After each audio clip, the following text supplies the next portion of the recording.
नमस्कार, मैं हूं शालिनी और आप देख रहे हैं न्यू महाराष्ट्र 24 न्यूज। आइए बढ़ते हैं आज की बड़ी खबर की ओर। आईपैड आपूर्ति में देरी, टेंडर रद्द। ई कैबिनेट योजना पर फिलहाल ब्रेक। आईटी कंपनी नहीं दे सकी समय पर आईपैड।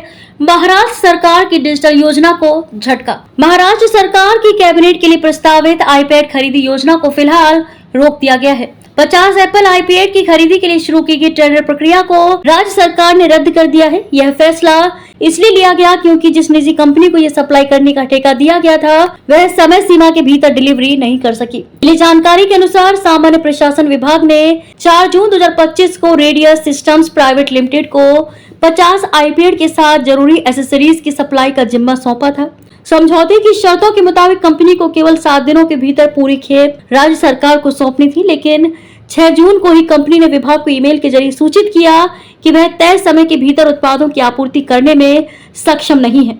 सरकार की योजना थी कि राज्य में जल्द से जल्द ई कैबिनेट प्रणाली लागू की जाए, जिससे मंत्रियों को डिजिटल रूप में दस्तावेज मुहैया कराए जा सके और प्रशासनिक कार्य प्रणाली को अधिक प्रभावी बनाया जा सके।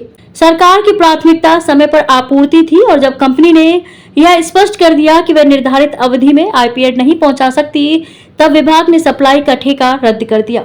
गौरतलब है कि सरकार ने इस खरीदी के लिए 1 करोड़ 6 लाख रुपए का बजट तय किया था। हर आईपैड की कीमत 1,65,843 रुपए निर्धारित की गई थी। ये डिवाइस एप्पल ब्रांड का था और इसके साथ magic keyboard, Apple pencil, protective cover, charging adapter और केबल जैसे एसेसरीज भी शामिल थे। राज्य सरकार की योजना है कि ई कैबिनेट प्रणाली के जरिए कागज की खपत को कम किया जाए और कैबिनेट की कार्यवाही डिजिटल रूप में संचालित हो। इस नई प्रणाली के तहत मंत्रियों की बैठक से पहले एजेंडा और जरूरी दस्तावेज उनकी आईपैड पर उपलब्ध कराए जाएंगे। इससे न केवल समय की बचत होगी बल्कि पारदर्शिता और जवाबदेही भी बढ़ेगी।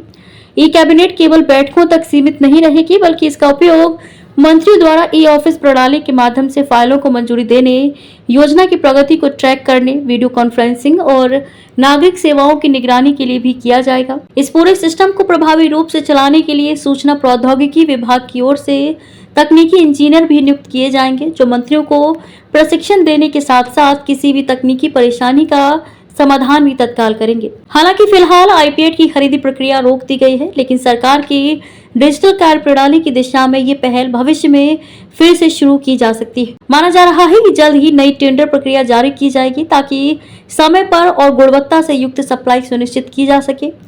खबरों में अब तक के लिए बस इतना ही। फिर होगी आपसे मुलाकात, तब तक के लिए नमस्कार और देखते रहिए न्यू महाराष्ट्र 24 न्यूज। ऐसे ही लेटेस्ट अपडेट पाने के लिए हमारे चैनल को सब्सक्राइब करें और तुरंत नोटिफिकेशन पाने के लिए बेल आइकन दबाना न भूलें। यदि आप हमें फेसबुक या इंस्टा के माध्यम से देख रहे हैं तो हमारे पेज को फॉलो जरूर करें। धन्यवाद।